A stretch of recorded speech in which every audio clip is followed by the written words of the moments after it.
Sam Carlsson from Derwent London, thank you so much for joining us today. Thanks for having me.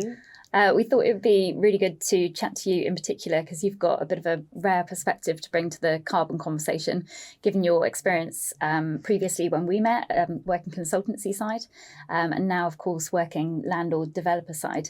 Can you kind of fill us in on how you found that change and what interesting differences are between those two perspectives? Well, it definitely was a big change, but it's been really great to see kind of both sides of the building life cycle. And I think one of the key changes that I've noticed is that it's a whole set of different stakeholders, which has made it quite exciting. And then in particular, if we kind of see design and construction as the middle of the building, it's getting involved right at the kind of appraisal stage and really early stages of a project. And it's been interesting to see how quickly decisions need to be made. And then also right kind of after design and construction, once the building is live and operational, and seeing we always talk about the performance gap and just seeing kind of how buildings are run and how we can kind of get involved making them more efficient continually. It must be really interesting working, at that really early stage. Like you say, you must be making, decisions so far in advance of something actually, coming to us where we're looking to build it for you. Yeah, and it's really, because there's so many other things that you need to consider. It's kind of looking at from a leasing side, looking at the occupier side. We, as speculative developers, we're designing buildings for people that we don't know who will kind of occupy the buildings, and we design buildings so far in advance of when they come onto market, and it's making sure that you kind of almost have to predict what it's going to be from a commercial as well as a sustainability perspective, and that can be quite challenging. One of the things that we're really trying to do is engage more with industry and with our occupiers or the occupier market to make sure what we are putting together is what people want, as well as driving the industry, because we can't design buildings based on what we know today, because in 5 years' time when they're built, it'll be a very different world. Yeah, absolutely. And with regards to occupiers, how are you finding that interface in your role now? Does it feel like there's quite a lot to do on the kind of occupier operational side still? Do you think there's quite a lot of gain to be made in terms of carbon savings? Definitely. Our scope 3 emissions are kind of our biggest chunk of our carbon emissions. And so that engagement with our occupiers is vital in order for us to achieve our net zero goals. And one of the things we did this year is we did a net zero carbon focused occupier survey to try and understand where our occupiers are on their net zero journey, because we have occupiers from all different industries or sectors. There's opportunity to kind of share experiences and influence the carbon journey in lots of different ways, and so it's been really promising. Our initial discussions with occupiers, they are engaged and kind of willing to work together. I think one of the biggest findings is just where to start, and so it's trying to demystify it and kind of break it into slightly smaller chunks and tangible actions. And so within Derwent, we know what our targets are, and it's now, okay, but what do we have to do? And then it's translating that to our occupiers, which is, it's exciting, but it's going to be a journey. Yeah, definitely. I think we're finding, very similar with regards to occupiers. There's a huge amount of interest from everyone to do something, but not everyone knows where to start, and it's really difficult because there are so many aspects to be considered in the process of, procuring a new office or any built facility. But like you said, breaking it down into manageable actions is a good way to look at it. So we spoke previously about Cat A.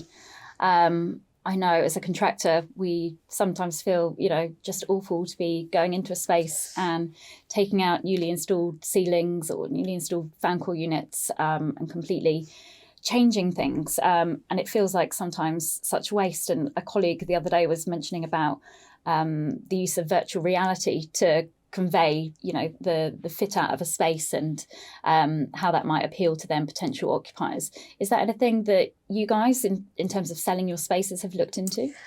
I'm not sure if we've looked into VR yet, but it is the Cat A discussion, and whether we install it or not is something that we're looking into quite closely. And actually on one of our latest developments, Soho Place, just around the corner, we are doing an assessment to see, so the Cat A did go in there and now it's been fitted out, and we're doing an assessment to see of the Cat A how much was removed. Right. So watch the space. Yeah, really interesting. But it's in engagement with our occupiers, we are trying to make sure that things aren't removed and potentially just moved. So there's still an element of waste, but it's trying to reduce it. But as a result of this discussion, we're thinking about our future buildings and how, whether you have obviously kind of show floors or areas or potential different options, and you present what a low carbon Cat A or fit out might be,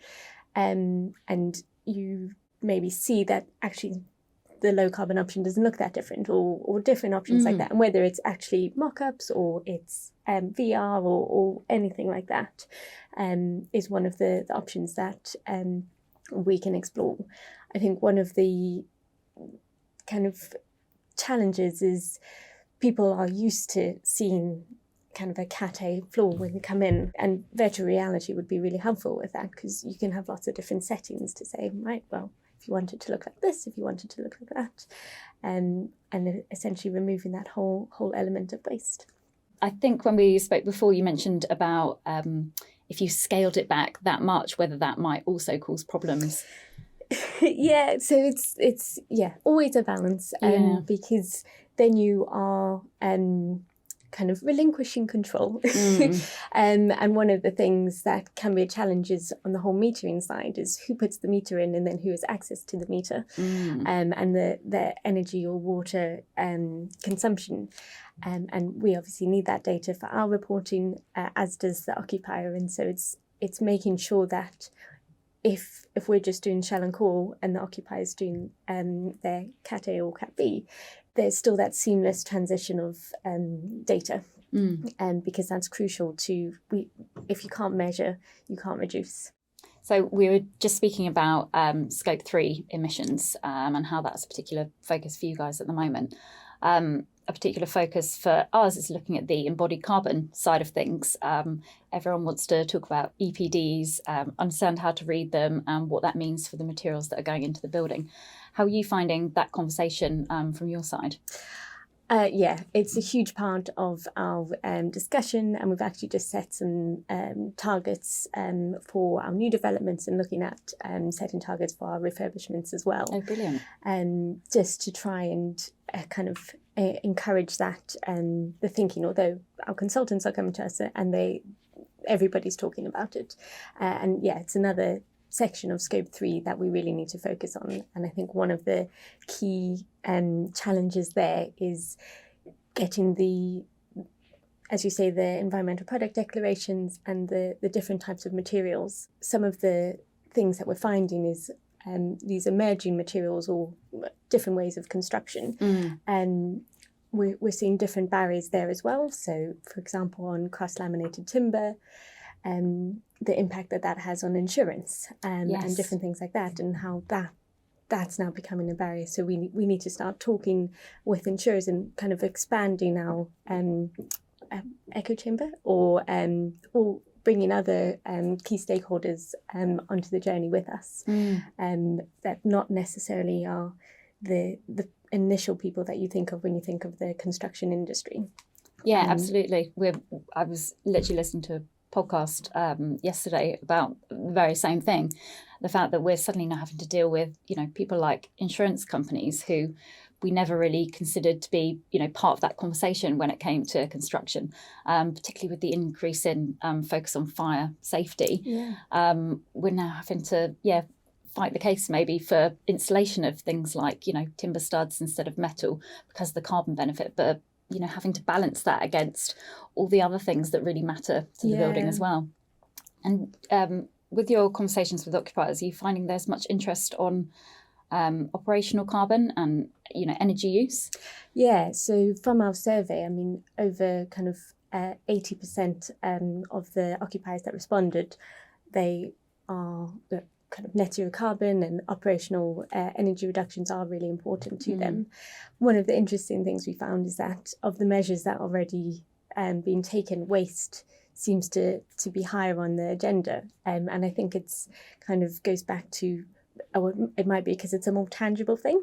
Absolutely. And so working closely with our occupiers on that. What we've done is we've set individual targets for our buildings to try and get us to our net zero carbon target by 2030. And talking to occupiers, they're like, okay, should we do that? Where do we start? And making sure that from our side, we're providing all the infrastructure or the metering to make sure that we can get that information.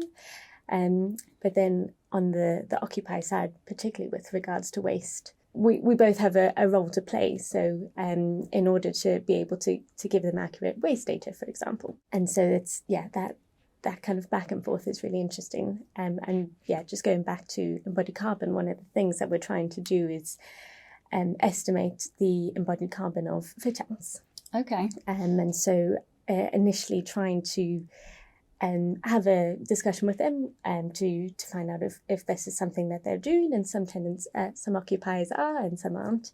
And so it's trying to, how do we estimate that when it's completely out of our control? And are you finding that your occupiers are looking at embodied carbon? Yeah, everyone is so interested at the moment.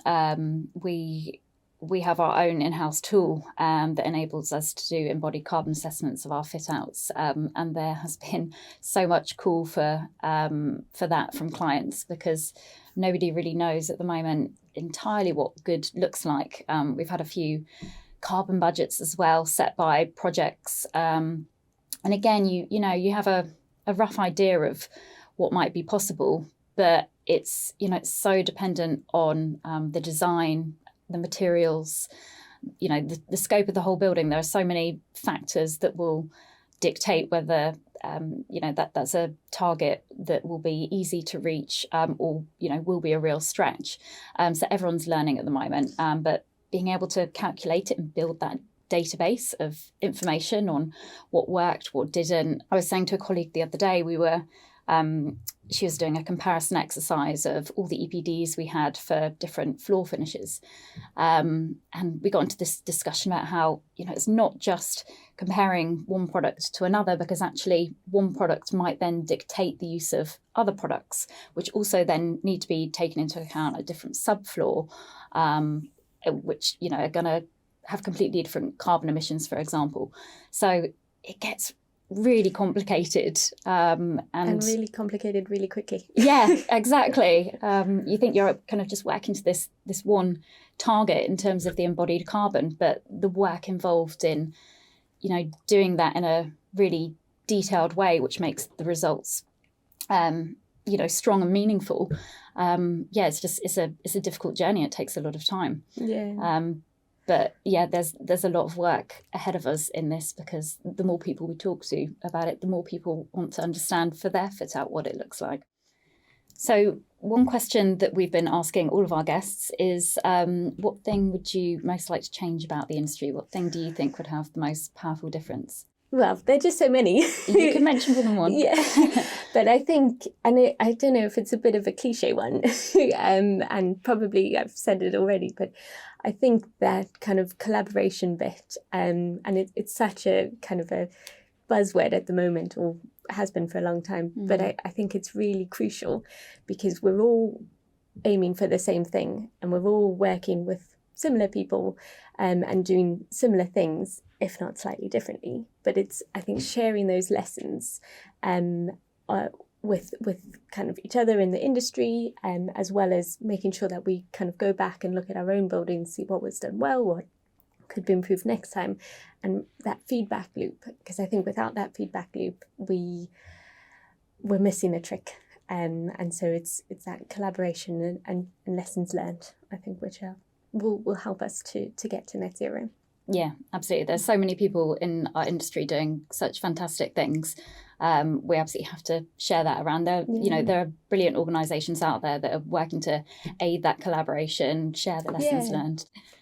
Did you have a second thing that you wanted to mention? I think some of the other things that I thought about were, kind of mindset changes as well. So we've been doing things the same way for a long time, and it's trying to change that. And whether that's from appraisal through to design, construction or operation, they're all little things that we can do, kind of behavioural changes that I think would be really important. And bringing in those other stakeholders that we mentioned earlier, that aren't necessarily always part of the conversation, but are actually very key for a net zero goal.